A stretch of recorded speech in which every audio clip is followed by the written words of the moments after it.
Hello again. So, now you've brewed a beer and you want to bottle it, right?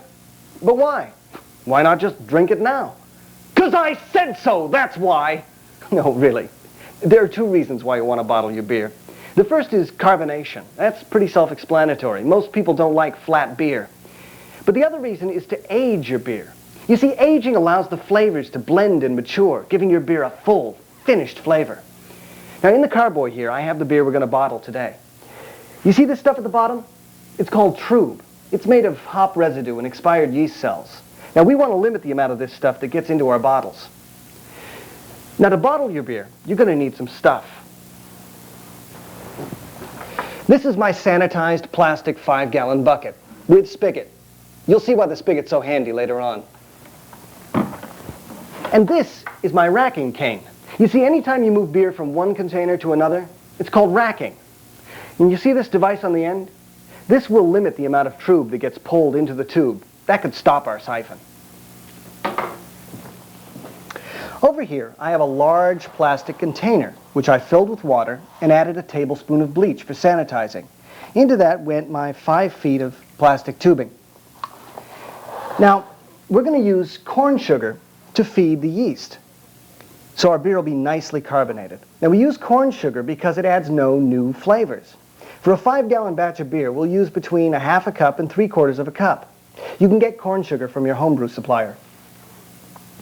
Now, the type of bottle you choose to use depends upon personal preference and availability. I'm going to show you 3 types. The first type is this, a plain, ordinary, brown 12-ounce beer bottle. These are very easy to get, inexpensive, and common. In fact, the more beer you drink, the more bottles you'll have. But notice, these are not the twist-off cap type bottles. That type won't work. You need about 60 of these. The second type is this champagne bottle. These are also pretty easy to get. If there's a restaurant locally that offers a Sunday champagne brunch, ask them to save you some bottles. They go through a lot of champagne, and they're usually really happy to help you out.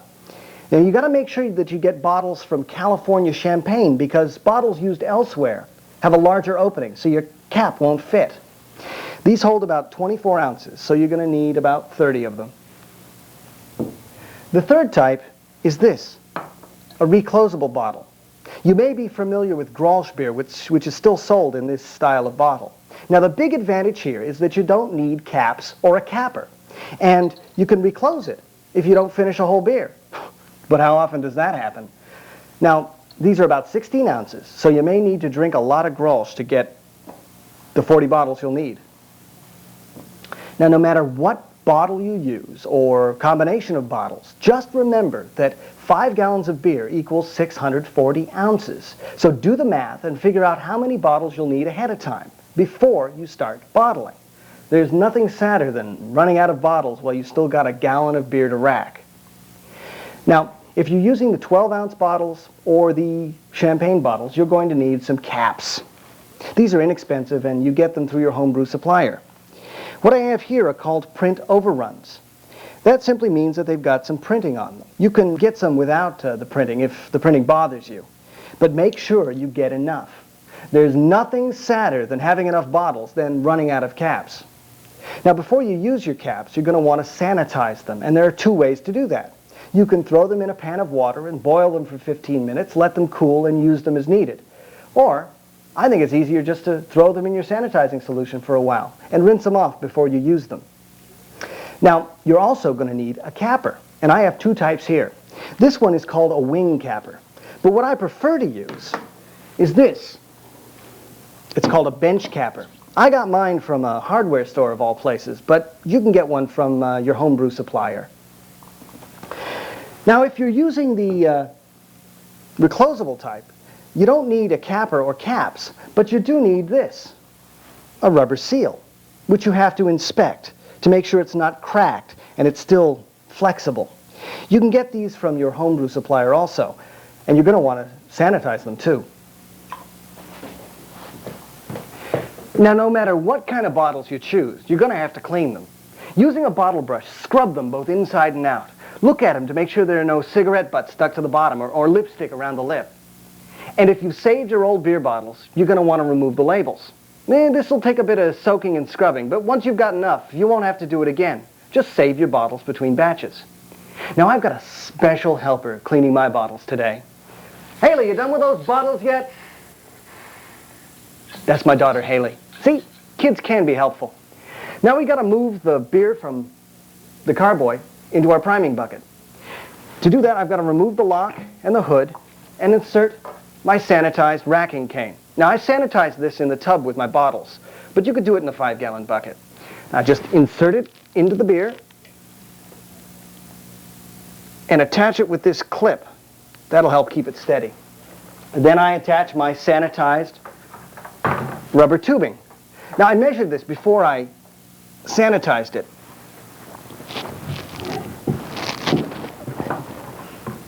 Now I did that because I want to make sure that the hose is long enough that it rests on the bottom of the bucket. You see, if it was dangling, that would aerate the beer. From this point on, we want to make sure that no air gets in the beer. You see, in the bottle, the air could react with the hops, causing some really nasty flavors. Now we're ready to start racking now. Now there are 2 ways to start a siphon. The first is the simplest. You just suck on the hose. But first, I need to sanitize my mouth. Not with chlorine, you dope. Fetch me some whiskey, lad. Some of that Highland stuff, if you please.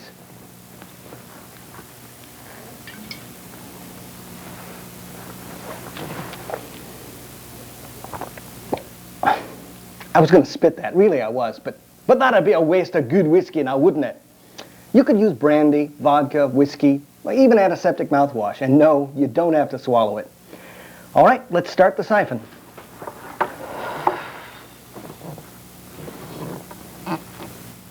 Here's the second method of starting a siphon.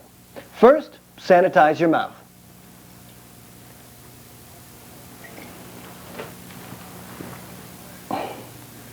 Actually, you don't need to sanitize your mouth at all for this method, but why not? What you do is you fill your hose with tap water. Keeping a sanitized thumb over one end, you attach the other end to your racking cane. Now, let the tap water drain into a separate container. And when the beer starts flowing, lay the hose in the bottom of the bucket. Now I'm going to need to take a sample of this beer for a hydrometer reading later. So what I'm going to do is rack a small bit of it into this container.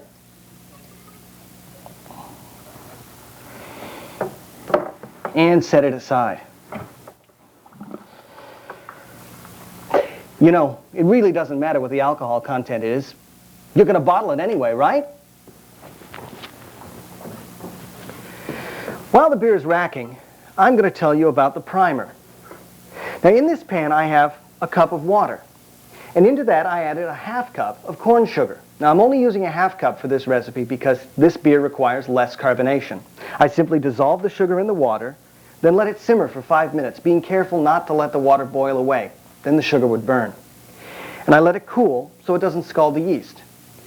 This will give the yeast some food, but not too much. And the yeast will begin converting the sugars to alcohol and carbon dioxide. Now you've got to remember to take a sample of your beer for your hydrometer reading before you add the primer. I simply pour the primer into the bucket while the beer is racking.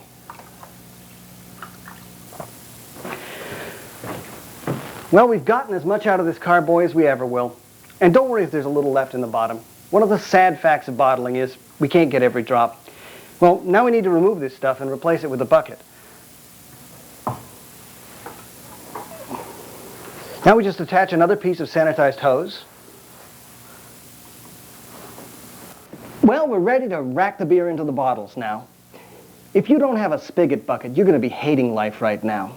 That means you're going to have to start another siphon and kink the hose to control the flow of beer. Now, this tends to get a little messy, and you may have to start the siphon again. Often. Thinking about springing for that spigot bucket yet? If you've got a bucket with a spigot, all you need to do is press the spigot to control the flow. Press the spigot, the beer flows. Here's a 12-ounce bottle that needs filling. Now, when you fill it, you want to leave a 1/2 inch to 1 inch of space at the top. Now, just insert the hose in your bottle right the way to the bottom, press the spigot, and out comes the beer. Now when you get close to the top, ease off a bit and let some of it drain into the bottle. When it gets to the right level, I kink the hose to keep it from overflowing.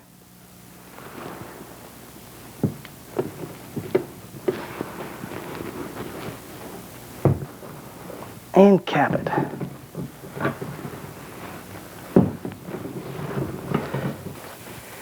Well, I think you get the idea. Just remember to cap the bottles as you fill them. We want the beer exposed to air for as little time as possible. Now, I like to rinse the bottles off before I store them. And like fermentation, you want to store them in a dark, temperature-stable environment. Now comes the single most difficult task ahead of you: waiting. You want to wait at least a week before drinking, but it's better to wait 2 or more weeks. Every beer will have its own optimal aging time. And it's not just because of taste that we want to wait. You see, as the beer ages, hop and yeast residue fall to the bottom of the bottle, clarifying the beer. But there is a limit to aging your beer. Most ales will last about a year, depending upon the amount of hops used, the alcohol level, and the temperature it's stored at. Now, I like to save a few bottles for my next brewing adventure. It motivates me to brew more often and makes the whole experience more enjoyable. Now let's go to that hydrometer reading. For the purposes of demonstration, we're starting with an original gravity reading of 1.034, which translates to a potential alcohol level of 4.75%. Now we're going to take a specific gravity reading.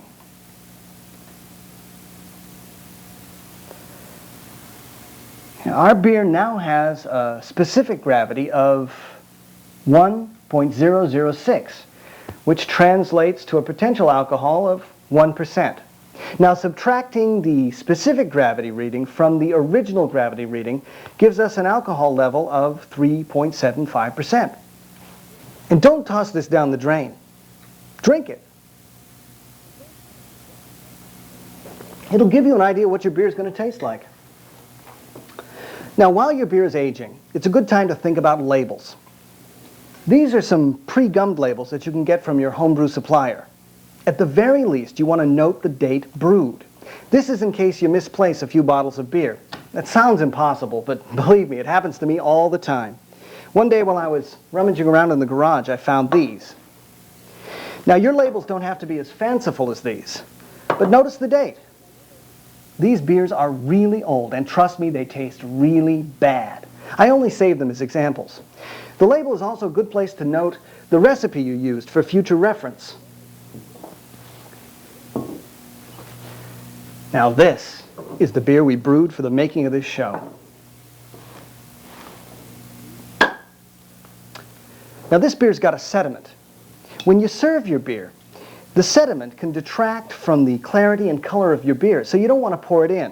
Now, it's not going to harm you if you do. On the contrary, it's got vitamins and minerals that are good for you, and they may actually prevent a hangover. Now, when you pour your beer, you want to pour it directly into the center of your glass and then tilt the glass to prevent excess foaming. Hold the bottle at a constant angle, and when you see the sediment begin to move, stop pouring. No, you don't get every drop, but you've got other bottles. And I implore you, don't chug this beer. Inhale the heady aroma. Enjoy the beer as it passes your palate.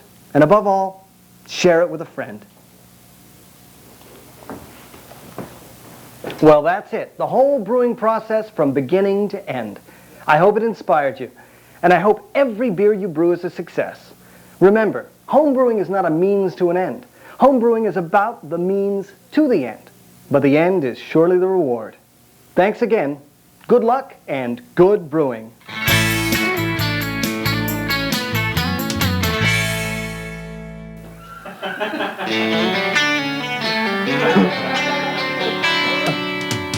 Come this way. This way. Go a little further. Come on. Ales. No. I've just elevated it to a brewing term. This is fun. Oh, this is the best part. The hydrometer reading. Oh boy, we got to the hydrometer reading. And I'll take my sanitized racking cane. What you do is fill. You do.